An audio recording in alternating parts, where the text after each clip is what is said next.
Welcome back to it. It's like 1:30 a.m. Happy, what would this be, Wednesday to you guys. I'm talking a little bit low here. I'm not trying to be too loud because it is kind of late. But also I've got a wall and I've got King of the Hill is shielding the sound of my voice right now, so we may be good. But I've got a episode lined up here, and as more time went on, I kind of just kept adding to it. So I figure I'll just try to cut to the chase here, and I'll get to sleep a little faster. But hey, the show's getting done, so that's sometimes it just gets done at different hours. No problem with that at all. So for some reason, there's been a lot of 3 home run games lately. I do not know why, but some people just make it look easy. Yordan Alvarez on August 28th against Philly had 3 home runs in one game. The first one was on a splitter that was like thrown way down and outside, and he just poked it to left field. So that shit was impressive. And Lawrence Butler the next day versus the Reds hit 3 home runs as well. With the third one, watching those ones were fucking loud. Like the sound, I don't know if it's something with the broadcast audio or just the sound off his bat. I don't know, but it sounded great watching those, and I'm heavily encouraging just to go watch the clips on YouTube for the 3 of these dudes, because it's such a quick watch. And again, it's ridiculous that within less than a week, it looks like, we've had 3 players do it, and 3 of those players are have already done it once before this year. Yordan Alvarez, as I mentioned, and Kyle Schwarber, who were literally yesterday, what is now yesterday, because as I said, it's 1:30. Yesterday, as I was, adding the final stuff for this episode, aka after work today, still, you know what I mean. Against the Blue Jays, he hit 3 home runs, including a leadoff home run. That's just what he does. And he hit a go-ahead 3-run home run in the 9th to put them in the lead, 10-8. They ended up winning by a run, the Phillies. Versus the Blue Jays have had a tough year, so that's tough. That's brutal. But so that's Kyle Schwarber's second 3 home run game of the year. And actually, what the hell am I? Hold on. Lawrence Butler's done it too. I don't know what I'm talking about. Lawrence Butler definitely had a 3 home run game earlier in the year. I don't remember when it was, but he absolutely did. So all 3 of these dudes have done this twice this year. That is fucking crazy. I just realized that. Lawrence Butler, notably, his 3rd home run was in the 9th inning against Alexis Diaz. Losing my voice, Jesus. My throat's dry. Alexis Diaz, he has not had a great year. Well, there's still been zero question as to the closer role. He's still pretty damn good. But 4+ ERA. And, the Reds just haven't been that fucking good. Who are the Cardinals, to say, me as a Cardinals fan, don't worry, we'll fucking get to them a little bit. But a big chunk of this episode, I'm going to talk about my various fantasy baseball teams as well. Just because I have nothing better to do. I mean, I've really just enjoyed doing that shit this year, and it'll probably be good when the season's over at the end of the day, because I'll, be putting a lot less time into that, if anything, But yeah, I've my one team, the Robert Crawford fan club, is, as of today, is kind of falling apart. I was battling with this one guy for 3rd place, and I've now slipped massively, and now I'm down by 9. That's a rotisserie league that I have yet to win. I've mentioned it many times before on the show. But that league I have yet to win. I'm just trying to win the save category and, hopefully take third place, which would be pretty cool because that'd be my best showing in this league. But I'm just going to get fourth place like 2 years ago. So whatever, could be worse. But I also had a couple very unfortunate fantasy baseball misplays that I gotta mention as well. Jesus Christ, Jordan Walker, not Jordan Montgomery. Wow, Jordan Walker, Jesus. This past Sunday in Yankee Stadium, he went 5 for 5 with a home run. I played Jordan Walker the day before that and the day after that, and then I played him the more days after that. That's a sentence. And he did not do that anywhere close any of those other days. But the one day I didn't play him, he goes 5 for 5 and hits a home run. So that was unfortunate. And since then, again, the Robert Crawford fan club falling to fourth place. With less than a month to go in the fantasy baseball/baseball season. Also, I again, as I said, I have nothing better to do, so I was able to join a Yahoo head-to-head league where it's I don't know, man. It's head-to-head. I've got 2 leagues that are like that. I've never done that before. I don't hate it. But it's I don't know. It's fine.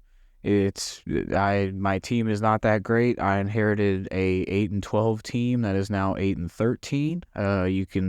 I signed on for that loss. That was cool. And I signed. I added a pitcher named Justin Robolowski from the Los Angeles Dodgers who is making a spot start because I saw that I had 1 day left to pitch about 4 2/3 innings.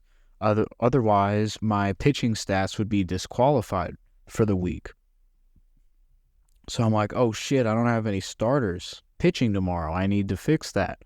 So I scoured and I'm like, okay, what's the worst this can go? Yeah, not well. He gave up 10 runs, 5 1/3 innings. I met the innings, but minus 19 points, I think it was. That kind of put it out of reach for the week. So 2 pretty fucking brutal fantasy baseball things there. Again, it'll probably be good when the season's over. I'll get to enjoy talking about it briefly in this episode. But before that, let's talk about the fucking Cardinals really briefly. I made an episode recently called Tommy Fantastic. He's now Tommy Cut-tastic. Haha. But he signed with the Royals now. He thanked the Cardinals for letting him go so he could sign with a contender. Good to know. I'm glad it was a quick move. Congratulations, Tommy. You'll be loved there, I suppose. You were loved in St. Louis too. Had some nice hits. It seems like it was a good-natured part of ways there. So that's pretty cool. Happy for him. Cardinals aren't making the fucking playoffs. So that's what's gonna happen. But we got to be a winning ball club. We cut Sean Armstrong, who was a reliever who we received in a trade. I think it was the Dylan Carlson one. Maybe that's wrong. But we did that recently. Cubs signed the guy. So we'll see how that plays out. It probably won't matter. But currently the Cardinals are 70-69. Again, could be worse. Just be a fucking winning ball club. Let's go from there. And I know they won in extra innings today. Let me pull that up for you. Yeah, 7-4 in 12 innings. I know Ryan Helsley pitched the last 2, got 4 strikeouts.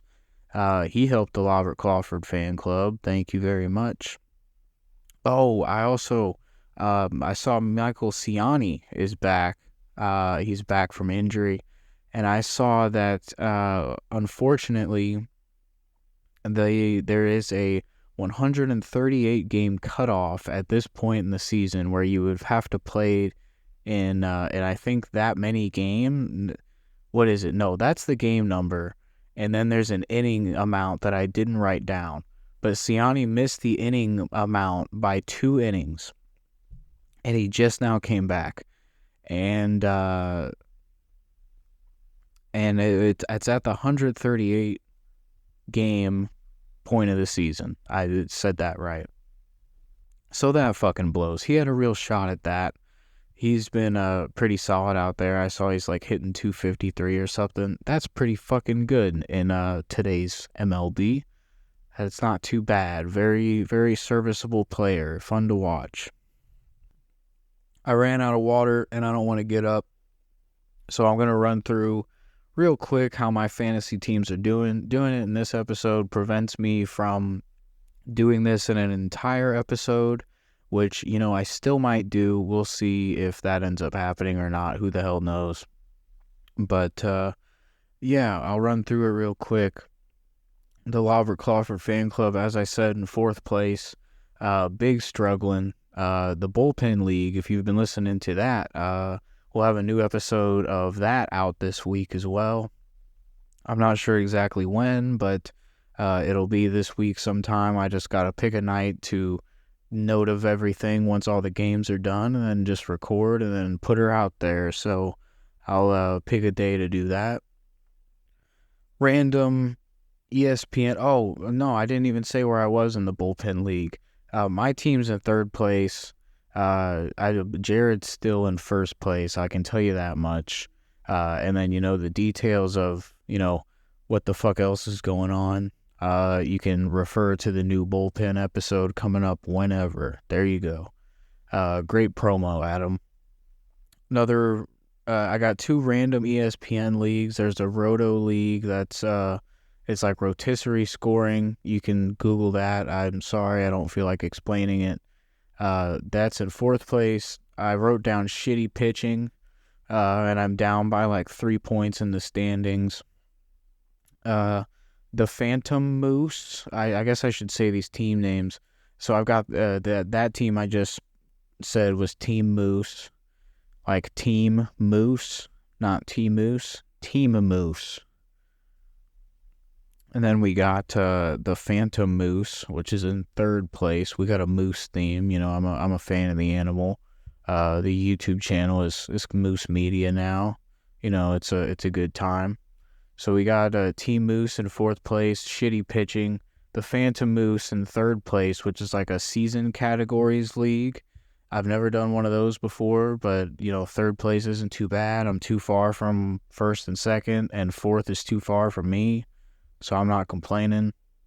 That new league I told you that I joined earlier, it's a fucking Yahoo league. I've got teams on 3 different apps. I mean, I need to find something else to do.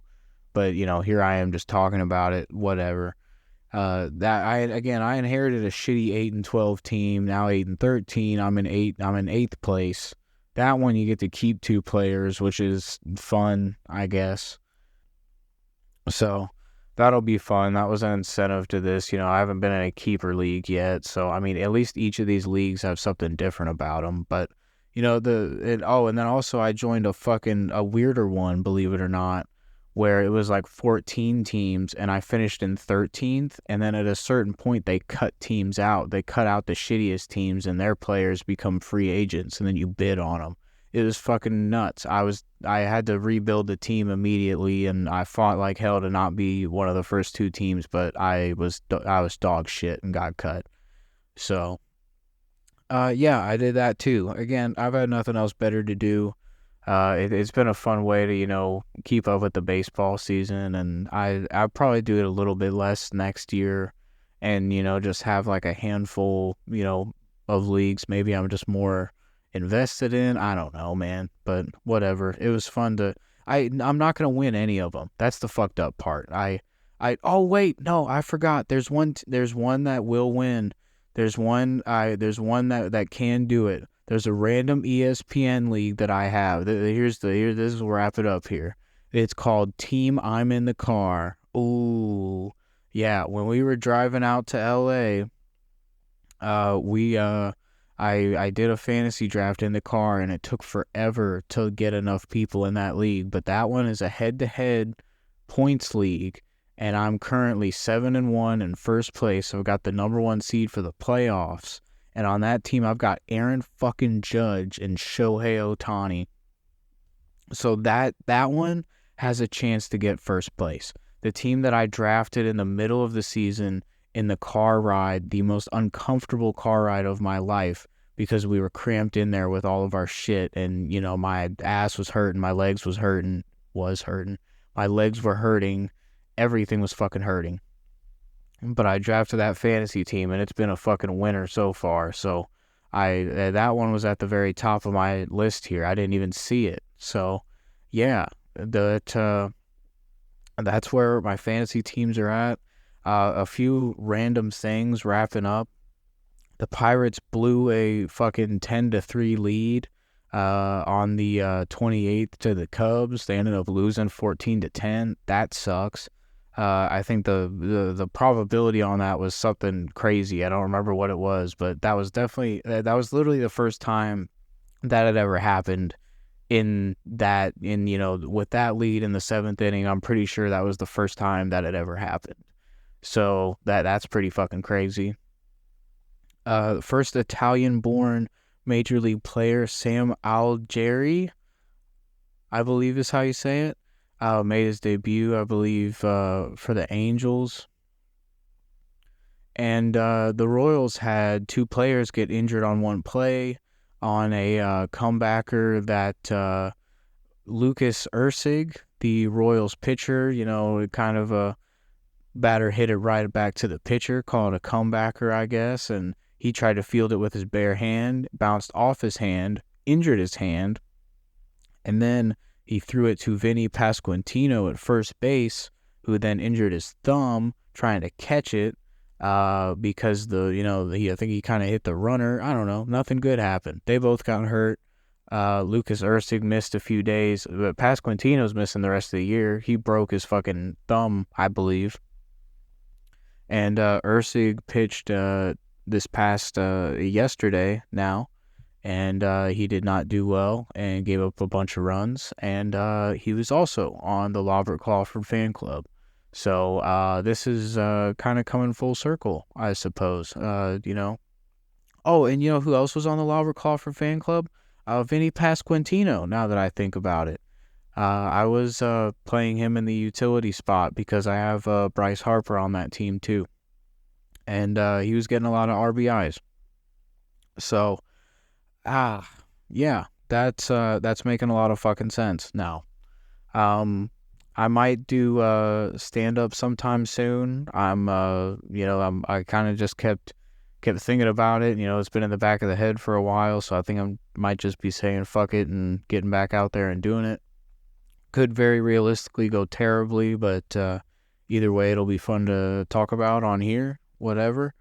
And I believe that's all I got right now. Good chunk of an episode. If you're listening this far, I do appreciate it. I will, forever try to get these out on the same day every week. And, as always, I appreciate that you're listening. And I'll be back sometime next week, and there'll be a new Bullpen episode as well. That's all I got. Have a great fucking day, I guess.